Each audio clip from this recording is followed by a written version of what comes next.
Full high definition. Welcome everybody to the Vetted VA, our midweek call with Hammer Helmer. We're talking about mortgage market updates. Hammer J Helmer, I should say. You always keep the J in there, and The J I love breaks it. up Hammer Helmer. My mother didn't name me Hammer. The J actually stands for Jason. That's the legal name on the document, but nobody calls me that. No, absolutely. If somebody said Jason Helmer, I'd look at him like, "Who do you mean?" And they're like, "Hammer." Oh, the guy with the guy with the cowboy hat. I know that guy. Man, how's it going? It's a good week. We got a lot moving, but really, is there any update this week? I feel like it was quiet. What am I missing? There's a little bit. Go ahead and show the screen for me, and we'll do that. Cool. And everybody is, as you guys are joining us. What's wonderful is when things do settle down, people have less of an urgency to see what's going on with rates. So we may hear less from some people, but that's actually a good thing because rates have settled down. Isn't that a weird kind of dynamic dichotomy Right. there? No news is But good news kind of a mentality sometimes. right. But if you are watching on the replay, do us a favor, give us a hashtag replay in the comments. Let us know that you are watching. Remember that you can ask us any questions. We do monitor these chats, these threads, so we will answer those questions for you. And we've got a few things of value to talk about today. So first thing is a quick recap of what happened in the last week or so. Mortgage rates ended last week just a little tiny bit better. And what happens in a scenario like that, your interest rate itself probably not very different, but maybe there's a little bit more credit from the lender towards your closing costs, or you may not have to pay as much in points to get a particular rate. We did see the middle of last week, rates got a little bit worse. Wasn't a lot. Again, very little movement, especially compared to what we've grown used to in 2022, as rates have gone in one of their largest and most consistent increases over a span of months that we've seen almost ever.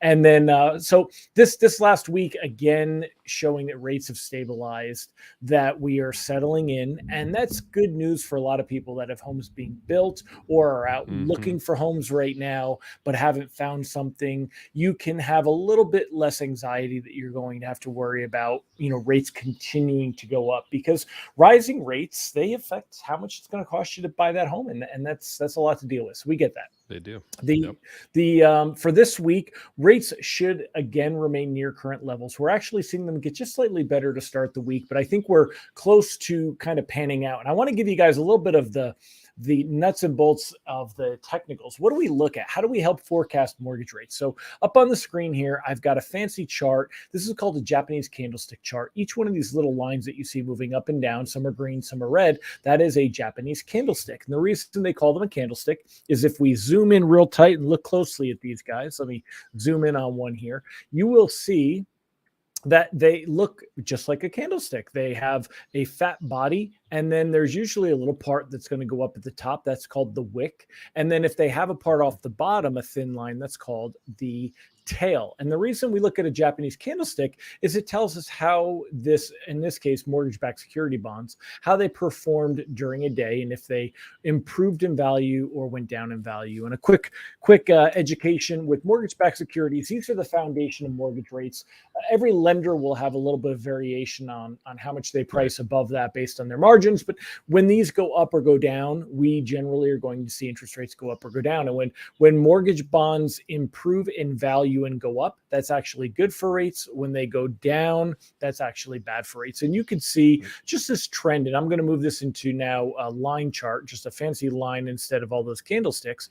And you can see that it's almost gotten to be a little bit more like a ski jump. And we go down a very long, ugly rate increase filled set of months. And then now we're starting to pick up, and that's good for interest rates. So the downside, though, is that mortgage rates are not likely to go down much further or, by any huge moves. And basically the reason is because of where the economy is settling in, and most of the one that has the most effect right now on mortgage rates is actually the Fed. We've talked about this in past chats. Today, we are going to get some meeting minutes from the Fed's last meeting in May. And those meeting minutes, that's why we're seeing a little bit of movement in the markets right now. And basically, investors are looking for any signs of what the Fed is going to do when towards their plan of raising rates in the June meeting, the July meeting, all the way through. They've got a September, October, November, and December, I think. So anyway, The current outlook for interest rates is good, though. This week, we should see things that should stay relatively the same. And heading into next week, we should see rates maybe creep up a little bit, but not enough that you have to worry about, oh my goodness, are we going to see rates go up again like they have in the rest of 2022? So for all of you out looking, again, it is a great time to be buying a home. And in fact, I wanted to throw this up on the screen and chat about it, especially since it was anonymous. Here we go. So this was a recent post inside of the Vetted VA group, and they asked anonymously, is now a good time to purchase a home using VA? Loan rates are high. We're afraid of buying an overpriced house in case the housing market drops next year. So what do you think, Nathan? I've done a lot of talking. How would you answer this question? Man, I'm still, if you go back and listen to us, I want to sound like a broken record, honestly, because we're not changing our minds based on the view or the ski jump or what we're looking at. But I still believe now is a great time. I still believe the market compression, you have affordability with raising interest rates. That is a question, and it can be a concern. But again, that's an affordability concern, not a bubble concern. We don't have enough inventory. There's still a lot of demand. There's still a lot of movement happening. People are moving regularly, both for jobs, right? So the great resignation of 2022 and 2021 happened, but people are still looking for jobs. And I see job postings everywhere. So you got movement processes. I still think it's good. I still think the VA loan still outperforms all the other loan types when it comes to purchasing, both in interest rate and dependability, especially when the rates do fall. And you've got a VA loan, now you've got the EARL structure set up, the interest rate reduction refinance loan. You're secure. What do you got? What are you thinking about on that one? I'm looking at the Wall Street Journal. Yeah, I'm trying to avoid some of the articles we don't want to be looking at right now. The one I really want to talk about is there was one that they talked specifically about the Fed raising rates with the housing market, and it was in yesterday's, but I didn't have it prepped. So I agree with you as the bottom line. You can turn the screen off if you'd like, Nathan. And at the end of the day, y'all, it is absolutely a great time to buy. Right now, we're probably finding rates near their lower levels. This is not the only time that we're going to see this. And for some of you that may be rates in the high fours even, which is the VA loan, by the way, generally has better rates than conventional loans. And this is a generality. Again, when it comes to mortgage rates and pricing, it's going to depend on loan amounts and specifically your credit scores and the lender you work with. But as a whole, we're hearing and seeing rates for VA loans that are in the fours, but a lot of them are also in the fives. And I think that's where we're going to stay for a little while. We may see them creep up. We could go up as much as a 0.5 point in interest rate over the next few months. But we should see rates take a more normal approach, which is they go up a little bit, they come down a little bit, they go up a little bit. And it's based on, like I said, the markets and how things are moving. Everybody's pretty secure in what's going on with the Fed. We believe that we're going to see a couple of Fed rate hikes. You're going to hear a lot of talk about the Fed, and that can scare you into thinking that when the Fed hikes rates, mortgage rates are going to go up.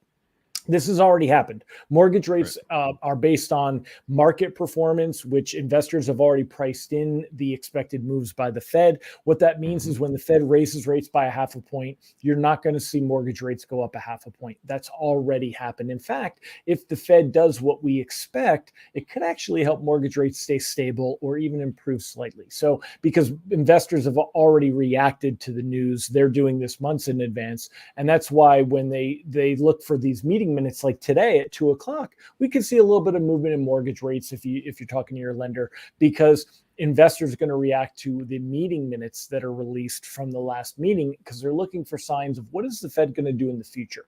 And we'll see reactions to that today and now rather than in the future when it happens. So anyway, it is a great time to buy a home. It is one of the best investments to hedge against inflation. And also when it comes to buying a home, there's so many things beyond the financials of the, that you just enjoy owning a home. But the bigger concern, are you going to lose value? And the reason we're not seeing a drop in value is because of demand. Normally, when mortgage rates go up, that would bring demand down. And as demand goes down, prices come down as well. You have more supply that's going to help prices level out or possibly go down. We're not seeing that right now. And again, there's a lot of reasons we've talked about in the past where homes have not been built in the last decade. There's a lot of people that are not moving right now. There's more people working from home. There's a lot of reasons. So bottom line, great time to buy a home. If you are concerned, I can only say that all of the current things we've talked about are in your favor. And even if we do see prices go down, it will be only in some markets and only in some price ranges and only for a little while. But owning a home, buying a home today, a couple of years from now, you're most likely to look back on it and say, man, I'm so glad we did that. That's it for Buy today. an affordable property too, right? I mean, that's a big part of it. Affordability. When you're looking at properties and you're like, it's not affordable. Okay, hang tight, right? Look at what you can do in your market. We'll look at what you can do in your budget to make it affordable.